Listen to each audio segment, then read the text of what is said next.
It's over under NBA edition.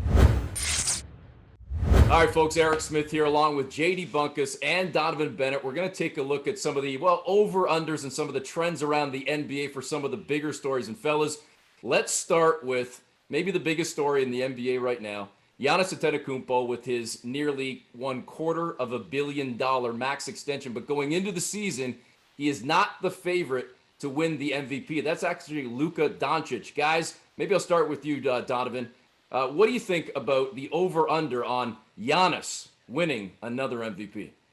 Yeah, I'm going to take the under because it's all about narrative when it comes to MVP. It's not who the best player is. It never really has been. And you mentioned it, right? We've talked about Giannis, I feel like to death, specifically in Canada, but league-wide. And so Luka is the new shiny car in town. LeBron James asking for respect as he got his finals MVP. Steph Curry is back. People realize that they kind of missed watching him. And if he drags that Warriors team to any sort of contention, he'd be in the conversation. But I think we all have Giannis fatigue for now. And so I don't think he's going to win the MVP, although I think he's going to have another marvelous season. Do you get an What award, do you say? Donovan? Do you get a vote? I Do do you get a not. vote? He Because does probably, but I don't. No, you if know you what? got a I vote, used to Steph get a Curry. vote. I used to get a vote. They took it away from me. They said no longer do team broadcasters get a chance to vote because somebody sullied it and ruined it years ago by voting for like their own guy all the time, and it just completely tarnished it. So now I'm just nobody. I don't get a vote anymore either. Yeah, because I figure if Donovan got a vote, then that's count one for Steph Curry. Because I feel like if they even get anywhere near 500, that he's putting down in pen that vote. I'm actually going to go over here. And for the reasons that Donovan said, that it's a narrative award. And I think that Luka Doncic has a lot on his shoulders, that after that playoff performance, after the way that he played against the Clippers, that it's basically, hey, man, you got to be putting up something that we basically haven't seen before. Whereas with Giannis, I actually kind of think it's an easier path. He comes back. He's the darling of the NBA for re-signing with a team, despite basically everybody else wanting to move around the association. And he's got a better team, which put up historical numbers last year. He's probably going to be killing himself to become a better jump shot or to get a better jump shot this offseason. I think he's going to come in. I think he's going to be a man possessed. I think that Bucks team is still going to thrive in the regular season. And that's going to be the narrative is, wow, this guy somehow, despite having an MVP last year, got better. So yeah, I like the record. I like the player. I like the way that he works in his offseason. So I actually like him to win the MVP. I love the odds, especially as the third favorite. All right, I'm going under on this one as well. I guess I'm with Donovan on this one. I just think that we get bored by greatness in sports all the time. So unless, to your point, JD, unless he really comes back with something extra in the bag, I don't know if doing the same thing again is enough to win the MVP. I think we're going to be wowed by somebody else this year. Let's move on to another one, guys, and maybe closer to home here in Toronto and here in Canada. The Toronto Raptors over under, and I'll start with you, JD, on 1.5 playoff series victories.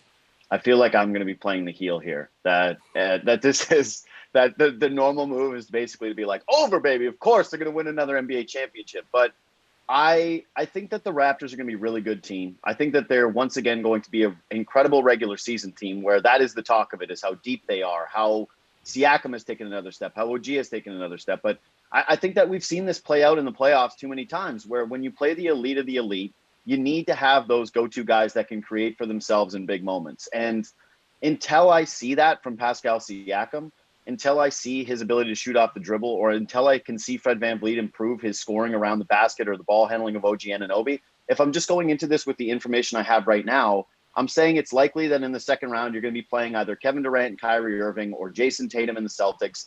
And it's hard for me to envision a scenario where the Raptors got that much better where they are going to be able to close that out. So as of right now, I'm going to go with under 1.5, but I hope that people are playing this later and it goes viral on Twitter like you never believed. Yeah, so I appreciate JD volunteering to be the one who's aggregated after this segment. Because I had the audacity of saying that the Raptors were going to finish third last year, and I heard about it all season. And although I think the top of the East is really being slept on, and it's going to be like a hell in the cell match of really, really top teams, and there's going to be, between that top six, a really, really talented basketball team that's not even going to make it to the second round. There's going to be two of them, quite frankly, if you understand the math. But I do think the Raptors are going to be one because ultimately, when I look at those top six, I don't think anyone's going to play better defense than them outside of maybe Miami. And I don't know if any teams have better depth. And in a year where COVID can really mess up your whole operation, if you're losing a star or some stars for 2+ weeks, I think the Raptors' depth will carry them through in what is a bizarre season. So I'm going to say I'm going to take the over and be happy that people aren't going to be in my mentions after this. All right, well, I'm in lockstep with Donovan yet again. I'm going to take the over for all the reasons you just mentioned. I don't think there's a major separation between any of those top 6 teams, really. And I think that means Toronto could very easily be there. But, Donovan, you're right, man. There are going to be at least 2 teams that are licking their wounds after only one playoff series victory, if that. So I'm going to cautiously say the over on this because Toronto was right there last year anyways. Going to Game 7, going down to the final 60 seconds against Boston. They very could have easily been in the conference final. So I'm taking the over on that one. All right, let's move away from the Raptors and back to another team that's on the rise. And we talk about those teams in the Eastern Conference. And I'll start with you, Donovan, the Brooklyn Nets. What about Brooklyn? I'm setting the number at 50. Remember, it's only a 72-game season, but over-under on 50 wins with Kyrie and KD. Yeah, where Brooklyn at is one of my favorite rap lyrics. To me, it's like, where's the defense at with this team? Like outside of Kevin Durant, do they have anyone in the rotation who is an above average defender? Like DeAndre Jordan 5 years ago, maybe. And their coaching staff not known for defense either. I'm taking the under. I don't know if this team would win 50 games if we were playing a full season, never mind an abbreviated one. I think they're going to be top 3 in offense, but I think they're going to be bottom 3 in defense. They're going to be a tough out in the playoffs because they're going to be able to fill it up. But in a regular season that is super short and where you need continuity and familiarity, they have neither, and they have none on the defensive end. So I'm going to actually take the under. Yeah, I'm torn on this one because I kind of want it to be a tire fire. Outside of Steve Nash, who doesn't kind of want to see a little bit of clashing between KD and Kyrie? I saw a video the other day where Kyrie's talking about KD about wanting 8 post-ups a game, and they're disagreeing about what the offense is going to look like. But I just look at the top-end talent and say, are they really going to lose more than 30% of their games? Is that really on the table for a team with Durant and Kyrie? Even if they are resting guys, I feel like Durant especially has a little bit of, he wants to stick it to the league. He wants to be remembered. There's all these reports of the way that he looks, and maybe that it's overdoing it to a certain extent. But if it's just 50, I think that they're right in that 51 range. I think they get off to a little bit of a slow start, like we tend to see with these super teams where they're kind of feeling themselves out. And then that second half of the schedule, I just think that they're going to be too talented to fail. Plus, they could end up having a big trade in there where they add another big piece. So I'll take the over, but I'll take a slight over and one that's staggered with some early stumbles. All right, you said a slight over, JD. I'm taking a slight under. I'm thinking it's in like the 47, 48 range. They're going to be right there. They're going to be right there, but I'm going under because I think if there's one team primed for an injury that maybe upsets things, those 2 guys specifically need to show me that they can stay healthy for an entire season, even if this entire season is only 72 games and not the usual 82. All right, you said the You guys Nets, are ganging JD. up on me. You guys are ganging up on me. Maybe. Like, I feel attacked. We planned this ahead of time. You know, we figured it'd be 2 against 1 this whole time. All right, you said, though, JD, that the Nets could be a team primed for maybe adding another piece. Maybe James Harden. What do you think? I'm going to set the over-under here at like 36, the halfway point of the season. Does he play more or less for the Houston Rockets this year? I think he plays less. And I'm not an insider, but I get to talk to some every once in a while. And it really does feel like in a league where player empowerment has gotten to the point where it's at, that James Harden, I don't see him sticking it out the whole season. You get into the regular season, some teams start to maybe up their offers if they get off the bad starts. And I'm looking specifically at the Sixers. Like, what happens if the Sixers start slow? Do they get a little bit more desperate? Does Daryl Morey come to the table with a few more assets?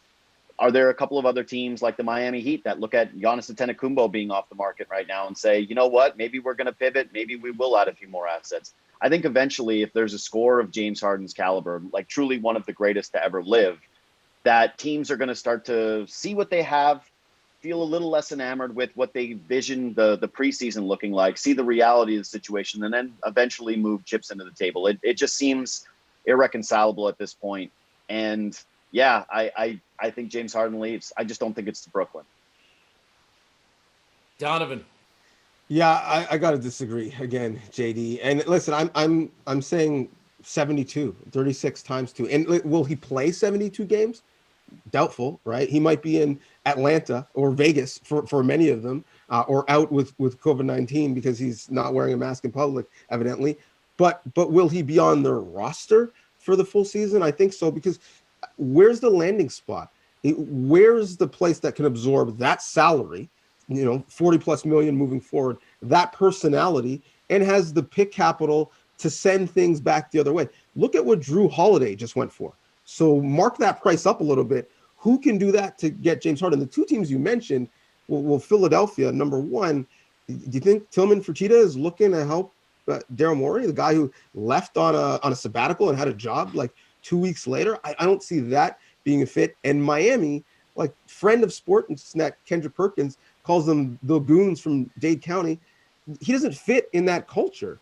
And so, like, the only thing in Miami that's like James Harden is that he's kind of looking like Rick Ross right now. But I don't see him looking like a fit in that situation. And you mentioned the operative word, JD, player empowerment.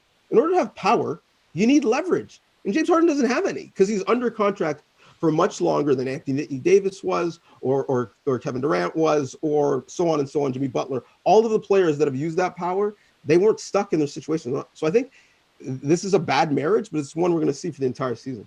All right, JD, you were feeling lonely, man. I'm coming on to your side. I not only think that he's going to be moved and that he's going to play less than 36 games for the Rockets. I don't know if we do this on this segment, but lock it in. Make it my golden pick of the week.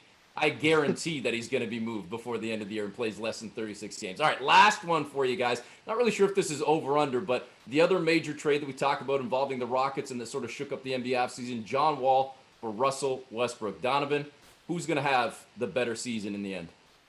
I mean, can I say neither? Can I abstain? Like, can I plead the fifth? I mean, I guess better is relative. Yes. So I'm going to say that, like, Wall will have a better season because he's willingly there. Like, he wants to be there. He wants to be with DeMarcus Cousins. I'm not sure how much Westbrook wanted to be in Washington. He just wanted to get out of Houston. And I've seen Westbrook and Scott Brooks before. It wasn't pretty. So I don't think the remix is going to be that much better. So I'm going to say Wall, just because even though he's coming off of two catastrophic lower leg injuries, I think the fact that he's playing and happy and with his college running mate will make him, buy into what they're doing in Houston. Yeah, I think that's the operative word. You're right. What is your way of defining the better season? Because if we're talking about counting statistics, I think it's pretty clear that Westbrook will put those up. But if we're talking about just the guy that's fun to play with, the guy that, despite not playing back-to-backs this year, looks like his old self. I know we overreact to the preseason all the time, but John Wall's burst is there. John Wall gets other people involved. John Wall seems like the type of guy that others are going to get involved around and, just flourish with. And I've seen enough of Russell Westbrook where I kind of get what the drill is. Okay, you're going to get your counting stats. Your team is going to get into the playoffs.